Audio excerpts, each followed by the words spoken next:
السلام عليكم. يعني ايه ما أهل به لغير الله؟ ويعني ايه غير باغ ولا عاد؟ صلي على النبي صلى الله عليه وسلم وتعالوا نسمع الآية الأول.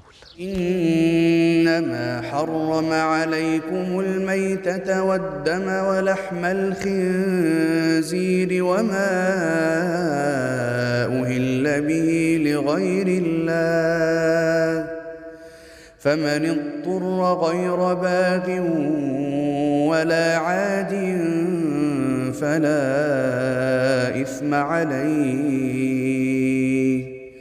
إن الله غفور رحيم.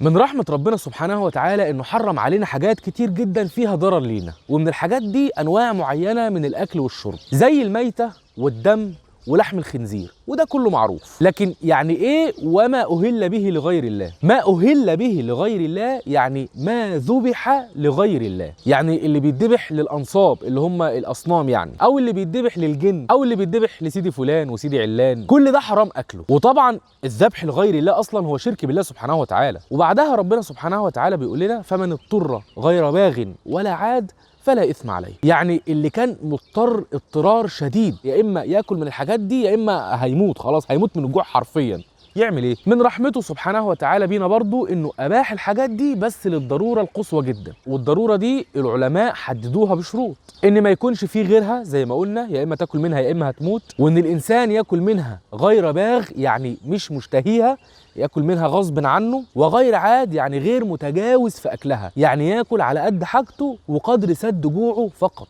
ياكل بس اللي يخليه يعيش وينقذه من الموت. المضطر ده فلا اثم عليه ان الله غفور رحيم. وبس كده. قال رسول الله صلى الله عليه وسلم بلغوا عني ولو آية، فاعمل شير عشان تبلغ غيرك آية بمعناها، واشترك في القناة واعمل متابعة للصفحة لو انت على الفيسبوك عشان الحلقات الجاية توصل لك.